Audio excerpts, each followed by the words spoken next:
dipegang, terus dia langsung hanya kasih surat rujukan saya untuk cek laboratorium,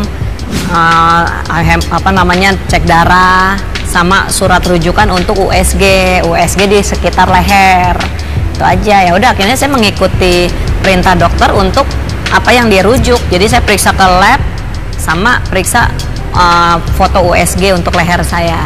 Dan ya ternyata memang terbukti ada hasilnya. Ada benjolan di leher saya, ada 2 di kanan dan di kiri. Ya saya sih memang belum siap untuk operasi sih, masih belum berani. Ada satu organ yang di dalam tubuh kita terkadang sering disepelekan, dan organ ini ternyata mengatur hampir seluruh proses metabolisme tubuh, kelenjar tiroid. Nah, untuk membahas mengenai tiroid sudah ada tamu atau artis tambahan kita, yaitu Irma Darmawangsa. Ya. Halo Irma. Baik ya. Baik. Halo. Terus ada rekan sejawat saya, Dr. Hendra. Ya, ada apa dengan tiroid Irma? Iya. Dengar-dengar Irma diundang di Dokter Os Indonesia pengen berbagi suatu cerita yang insya Allah ini sangat bermanfaat buat pemirsa yang di rumah. Iya, ya makanya Irma senang banget nih udah diundang di Dokter Os, karena sekalian saya mau konsultasi kepada ahlinya gitu kan. Nah, ini berkaitan dengan kelenjar tiroid. Iya. Kita dapat data bahwa Irma didiagnosa mengalami sesuatu gangguan pada tiroidnya. Itu kapan? Saya sih baru tahu sebulan yang lalu setelah saya selesai USG. Kebetulan saya bawa hasil USG-nya. Dibawa loh. Iya kan, soalnya kalau begini doang orang nggak lihat apa sih apa gitu kan. Nah ini hasil USG saya. Nah ternyata ada 2 kelenjar tiroid, ada di kanan dan kiri. Tapi yang lebih besar di kanan, sebelah kanan saya. Nah yang lebih dekat kan Dokter Hendra. Nah dok, bisa dibacakan hasil USG dari Irma Darmawangsa. Oke. Kalau kita lihat di sini, Rayanya, kita lihat bahwa gambar USG itu mencerminkan adanya suatu benjolan di dalam kelenjar tiroidnya Mbak Irma ini. Kita lihat di sini bagian kanan juga ada dan kiri ada. Yang kanan lebih besar, yaitu sekitar ukurannya 3,5 sekali 2,1 dan 1,6 nah, ini cm. Kan, ini cukup bicara besar. Masalah ukuran kategori besar. Cukup besar. Nah, yang kiri juga ada, hanya relatif lebih kecil, yaitu sekitar ukuran di sini tercantum sekitar 1,5 kali 1,4 kali 2,1. Jadi relatif lebih kecil, dan kalau kita lihat juga mestinya akan terlihat nyata. Coba ditunjukkan kepada pemirsa di rumah lokasinya dok, untuk mudah kita secara pribadi juga menyadari bahwa tiroid kita masih fine, masih baik-baik saja.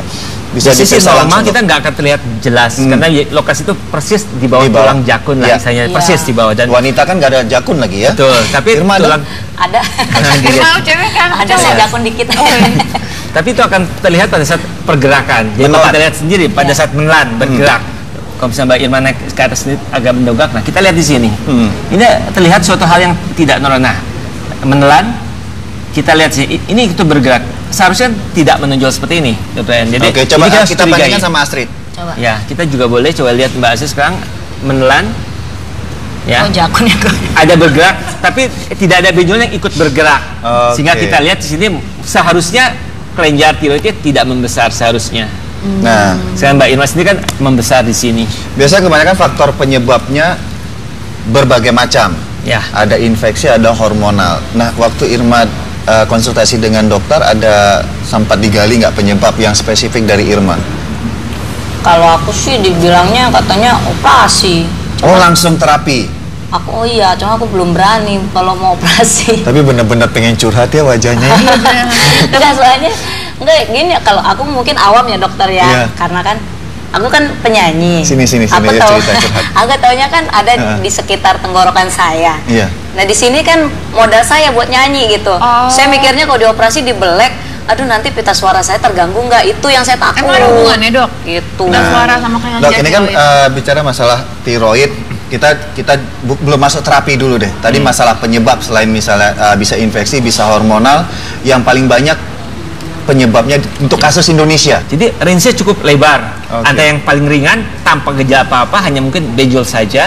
Kemudian ada juga yang tidak nonjol tapi gejala hipertiroidnya fungsinya berlebihan.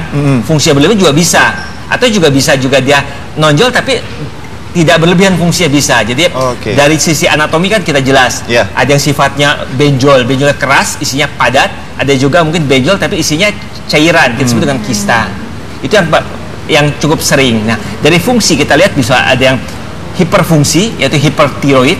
Nah, gejalanya biasanya orangnya suka berdebar-debar, orang merasa adem, dia merasa gerah, panas. Kemudian juga berkeringat, kemudian seringkali juga diare, sering dia dan berat badan sering turun.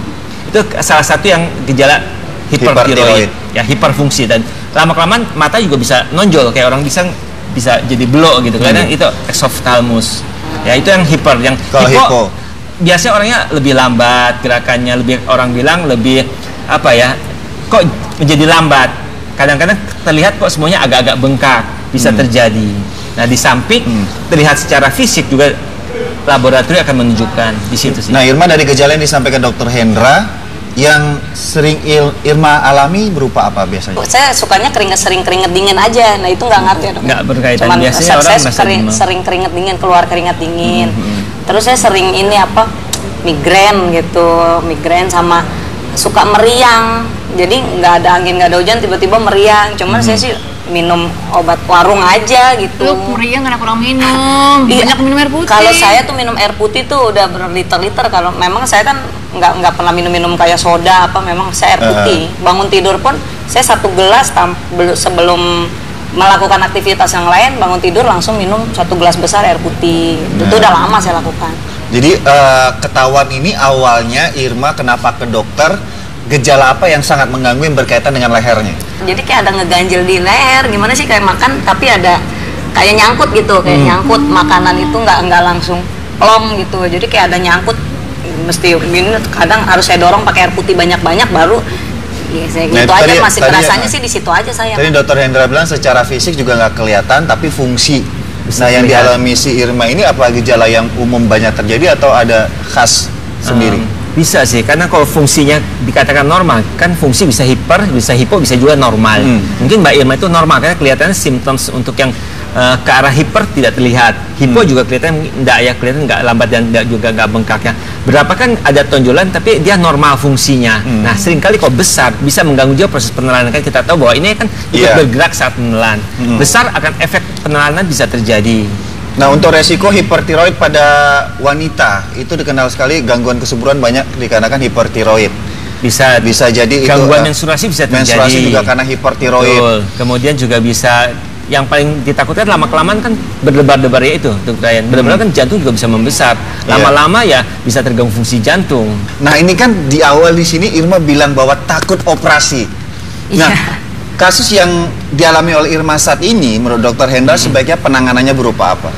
Kalau lihat dari seperti ini, kista, kalau lihat kista umumnya kan nggak ganas, umumnya bukan kanker, umumnya kalau kista, ya apalagi isinya cairan bersih. Jadi biasanya 2 hal. Kalau bisa terganggu secara fungsi, kita bisa lakukan paling kan disedot, tapi itu bisa akan timbul lagi kambuh. Sedot lagi bisa terjadi. Yang tuntas ya kita mesti operasi. Ini dalam kasusnya Mbak Irma, yaitu adalah tiroidnya isinya cairan, kista. Jadi simple cyst yang ada di tiroid. Yang ditakuti Irma belum terjawab, silakan kalau ingin ditanyakan ke Dr. Hendra. Iya, kan ada di tenggorokan saya. Pita suara ya. Nah, itu nanti kalau dioperasi dibelek ngaruh nggak ke pita suara? Di tangan seorang ahli yang baik. Operasi itu kan ada skill, bagaimana dia rapih mengerjakannya. Yang dikhawatirkan apa sih kalau kita operasi satu kelenjar paratiroid? Kelenjar itu yang mengatur kalsium, bisa terangkat akibatnya orang selalu rendah kalsium, sehingga perlu suplemen dari kalsium. Kedua, kalau diambil semua jaringan tiroidnya secara total, akibatnya dia bisa jadi hipo karena udah tidak punya lagi kelenjar tiroid. Dia mesti menggunakan suplemen hormon tiroid setiap hari.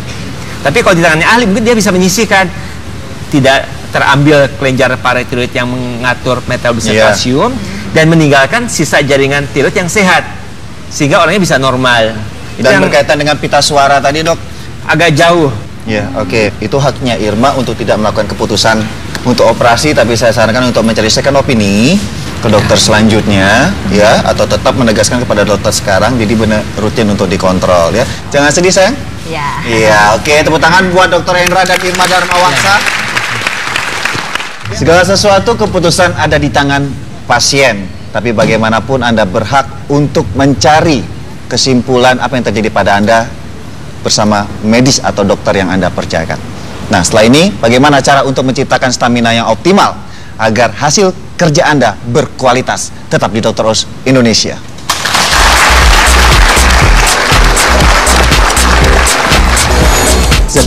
Radikal bebas bisa menurunkan stamina Anda. Simak salah satu cara untuk menjaga dan meningkatkan stamina.